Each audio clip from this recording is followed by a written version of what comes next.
Halo, selamat pagi. Ketemu lagi bersama saya Niko Benjamin Sibarani di kuliah daring mata kuliah Advanced Accounting 2. Hari ini kita membahas mengenai topik perubahan kepemilikan. Di sini dijelaskan bahwa prosedur konsolidasi untuk akuisisi yang dilakukan pada tahun berjalan, kepemilikan bertahap, penjualan kepemilikan, dan perubahan kepemilikan melalui penerbitan saham investi dan transaksi saham treasury.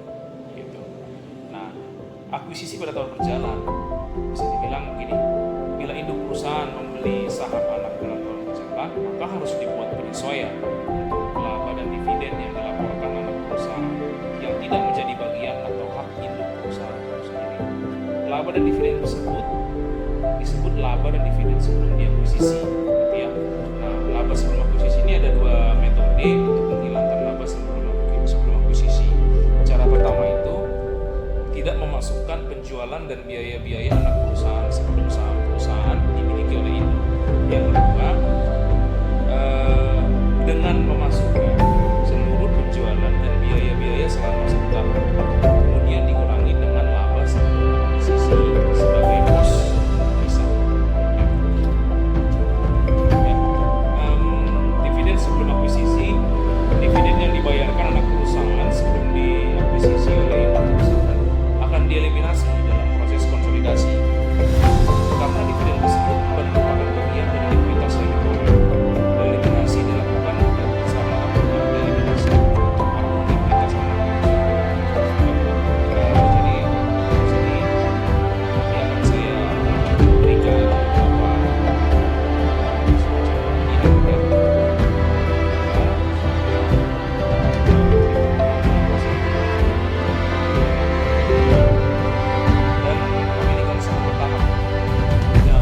bisnis melalui pemilikan saham secara bertahap memerlukan perlakuan akuntansi secara khusus. Ini terjadi pada saat pembeli saham memperoleh pengembalian. Kombinasi bisnis melalui kepemilikan secara bertahap mempunyai implikasi yang berbeda tergantung kepada pemilikan sebelumnya. Apakah saham diberlakukan sebagai aset perusahaan sebagai investasi di perusahaan asosiasi atau investasi di perusahaan bersama? Pada saat nilai diperoleh, pemilik saham harus mengukur ulang investasinya pada nilai wajar dan mengakui adanya laba atau rugi dalam laporan laba rugi. Sekali nilai diperoleh, dinaikkan atau diperlakukan sebagai transaksi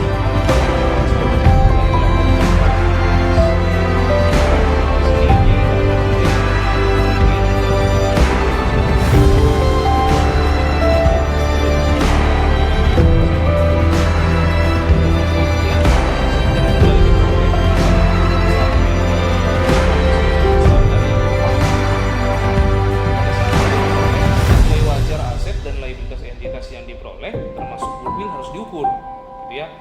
Penyesuaian yang timbul atas aset dan liabilitas sebelumnya diakui sebagai laba atau rugi. Perolehan kendali memicu terjadinya pengukuran ulang. Nah, di sini yang menjadi penekanan itu sendiri saya akan rangkum begini. Saya akan rangkum ya. Yang pertama ada 6 sih di sini ya. Yang pertama itu bila induk perusahaan membeli saham anak tahun berjalan, maka harus dibuat penyesuaian untuk laba dan dividen yang dilaporkan anak perusahaan yang tidak menjadi bagian atau hak induk perusahaan. Yang kedua, kombinasi bisnis melalui kepemilikan saham secara bertahap yang mengakibatkan diperolehnya kendali mengharuskan investor untuk mengukur ulang investasinya pada nilai wajar dan mengakui adanya laba atau rugi di dalam laporan laba rugi. Ya. Yang ketiga, penjualan saham oleh induk perusahaan berakibat kepada hilangnya kendali, pasti akan menimbulkan pengakuan laba atau rugi penjualan saham. Yang keempat, penjualan saham oleh induk perusahaan tetapi tidak mengakibatkan kepada hilangnya kendali, tidak akan menimbulkan pengakuan laba atau rugi penjualan saham. Penjualan tersebut akan diperlakukan sebagai transaksi ekuitas. Nah, yang kelima, penambahan jumlah saham beredar oleh anak perusahaan akan mempengaruhi persentase kepemilikan induk perusahaan. Kalau perubahan tersebut tidak mengakibatkan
S melaporkan net income $600.000 dan tidak membagikan dividen.